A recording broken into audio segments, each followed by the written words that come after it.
ভুল যদি আমরা করা বন্ধ করতে পারি, আপনি যদি বন্ধ করতে পারেন, তাহলে দেখবেন ধীরে ধীরে আপনার জীবনে পরিবর্তন আসছে, আপনার অর্থনৈতিক অবস্থার পরিবর্তন হয়। হ্যাঁ, আপনার পরিবর্তন রাতারাতি আসবে না, তবে ধীরে ধীরে করে আপনার পরিবর্তন আসতে থাকবে এবং কয়েক বছর পর গিয়ে আপনি দেখবেন যে আপনি আসলেই ধনী হয়ে উঠছেন এবং অর্থনৈতিক স্বাধীনতা অর্জন করছেন।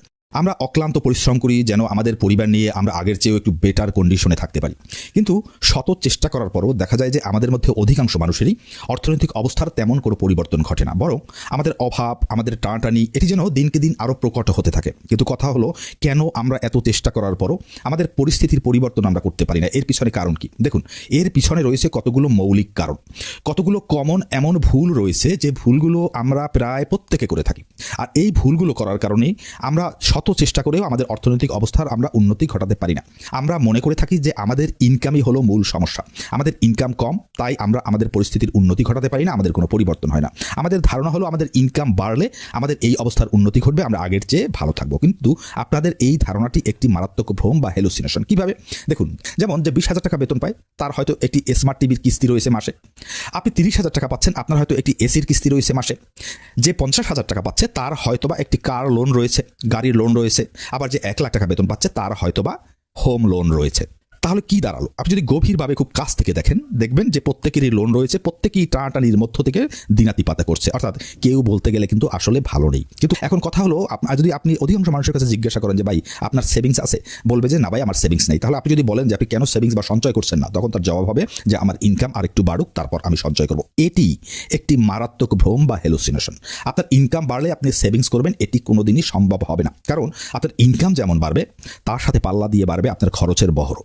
এমনকি আমাদের ইনকাম বাড়ার আগেই কিংবা আমাদের ইনকাম হাতে আসার আগেই আমরা প্ল্যান করে রেডি করে রাখি যে কি করে ওই বাড়তি ইনকামের টাকাটা আমরা খরচ করব। আপনি যদি সঞ্চয়ের নিয়মটি জানেন, তাহলে আপনার 20,000 টাকা বেতনে বা 15,000 টাকা বেতনে আপনি সেভিংস করতে পারবেন, হোক সেটা 500, হোক সেটা 1,000। আবার আপনি যদি নিয়মটি না জানেন, আপনি 1 লাখ টাকা বেতনেও আপনি সেভিংস করতে পারবেন না। সেটি হচ্ছে 50-30-20।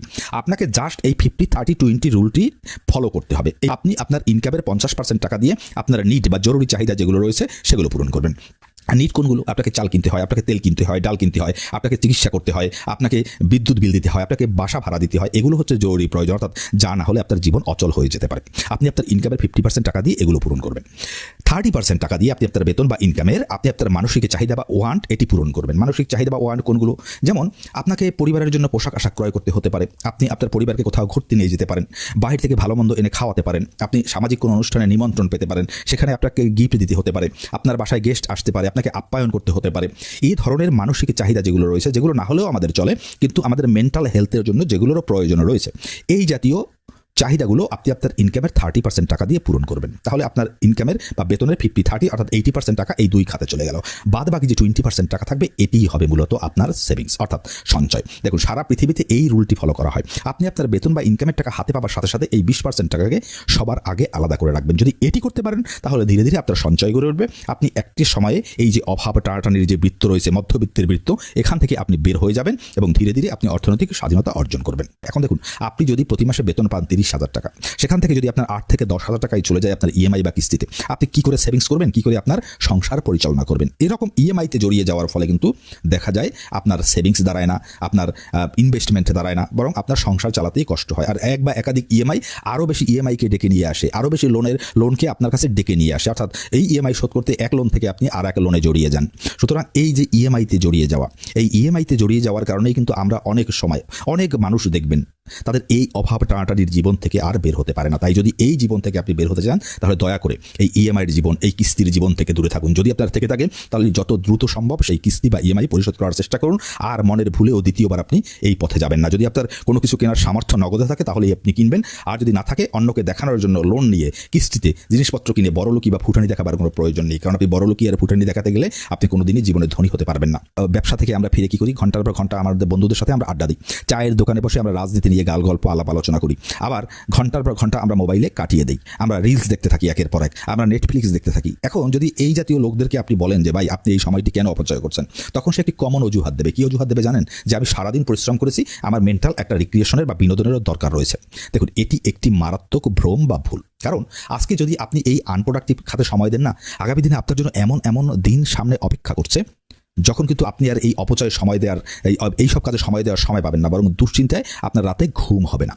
এই যে সময়গুলো আপনি অপব্যয় করছেন, অন্তত কয়েকটা বছর যদি এটা না করে আপনি যদি প্রতিদিন আপনি আড্ডা কিছুটা দেন, আপনি কিছুটা সময় রিলস দেখেন, কিছুটা সময় আপনি বিনোদনে কাটান, কিন্তু তা থেকেও আপনি দিনে অন্তত 1 ঘন্টা বের করে যদি সেই সময়টিকে আপনি নতুন একটা স্কিল শেখার কাজে লাগাতে পারেন। কারণটা কি, যে আপনি একটা ইনকাম সোর্সের উপর ডিপেন্ড করে আগামী দিনে চলতে পারবেন না। কারণ আপনার খরচ যেভাবে বাড়বে, আপনার লাইফ স্টাইলের সাথে সামঞ্জস্য রাখতে গেলে আপনি একটি ইনকামের উপর ডিপেন্ড করে আগামী দিনে আপনি চলতে পারবেন না, পথ চলা আপনার অনেক কঠিন হয়ে যাবে। তাই আপনাকে সেকেন্ডারি ইনকাম সোর্স অবশ্যই তৈরি করতে হবে। তাই আমি বলবো যে অফিস থেকে ফিরে, কাজ থেকে ফিরে ঘন্টার পর ঘন্টা আপনি ওই দোকানে আড্ডা না দিয়ে সেই সময়টা থেকে আপনি 1 ঘন্টা সময় বের করে আপনি ইউটিউবে, আপনি গুগলে, আপনি ফ্রি রিসোর্স ইউজ করে যে কোনো একটি স্কিল ডেভেলপ করুন। দেখুন, এখন আর স্কিলের কোনো অভাব নেই, এমন বহু স্কিল রয়েছে যেগুলো আপনি ফ্রিতে শিখতে পারেন। আপনি যদি প্রতিদিন 1 ঘন্টা করে কোনো বিষয় রপ্ত করতে থাকেন, চর্চা করতে থাকেন, আপনি বিশ্বাস করেন 3 মাস থেকে 6 মাসের মধ্যে আপনি ওই বিষয়ে মোটামুটি একজন দক্ষ লোক হয়ে উঠবেন এবং পরবর্তী 1 বছরের মধ্যে আপনি ওই বিষয়ে একজন এক্সপার্ট লেভেলের লোক হয়ে উঠবেন। সুতরাং এই যে কোনো একটি স্কিল শিখুন, সেই স্কিলটিকে কাজে লাগিয়ে আপনি বাড়তি একটি ইনকাম সোর্স তৈরি করুন, যেখান থেকে আপনার সেকেন্ডারি ইনকাম সোর্স তৈরি হবে এবং আপনি ধীরে ধীরে এই টানাটানি অভাবের জীবন থেকে বের হয়ে আসবেন, আপনার অর্থনৈতিক মুক্তি আসবে। যদি আপনাকে বলা হয়, দেখবেন অধিকাংশ মানুষই বলে যে আমি এটা পারবো না, ও পেরেছে আমি পারবো না। এটি হলো হীনমান্যতা। অবশ্য এই হীনমান্যতা বা এই আত্মবিশ্বাসহীনতার জন্ম হয় আপনার অজ্ঞানতা থেকে। অর্থাৎ কোনো বিষয়ে আপনার যদি দক্ষতা না থাকে, তাহলে আপনার এই আত্মবিশ্বাসহীনতা, আপনার এই হীনমান্যতা বোধ আপনার মধ্যে জন্ম নিতে পারে। তাই যখনই আপনি একটা জিনিস দেখুন, আপনি যদি চেষ্টা করেন না, তাহলে আপনি জিরো অবস্থা থেকে বিশ্বাস করেন আপনার পক্ষে হিরো হওয়া সম্ভব। একেবারে জিরো লেভেল থেকে আপনার টপে পৌঁছানো সম্ভব, শুধুমাত্র আপনার ইচ্ছা শক্তি প্রয়োজন। তাই ইচ্ছা শক্তি যদি আপনার থাকে, আপনি যে কোনো একটা বিষয়ে চর্চা শুরু করুন এবং ধীরে ধীরে সেই বিষয়ের উপর জ্ঞান অর্জন করা শুরু করুন। দেখবেন একটা সময় আপনার ভিতর আত্মবিশ্বাস অবশ্যই চলে আসবে। তাই কখনোই হীনমন্যতায় ভুগবেন না, আপনি অবশ্যই পারবেন যদি আপনি চেষ্টা করেন। কারণ চেষ্টা করে ব্যর্থ হয়েছে এরকম মানুষ কিন্তু খুব কম রয়েছে। সুতরাং এই হীনমন্যতায় ভুগবেন না, তাহলে দেখবেন ধীরে ধীরে আপনার জীবনে পরিবর্তন আসছে, আপনার অর্থনৈতিক অবস্থার পরিবর্তন হয়। আপনার পরিবর্তন রাতারাতি আসবে না, তবে ধীরে ধীরে করে আপনার পরিবর্তন আসতে থাকবে এবং কয়েক বছর পর গিয়ে আপনি দেখবেন যে আপনি আসলেই ধনী হয়ে উঠছেন এবং অর্থনৈতিক স্বাধীনতা অর্জন করছেন।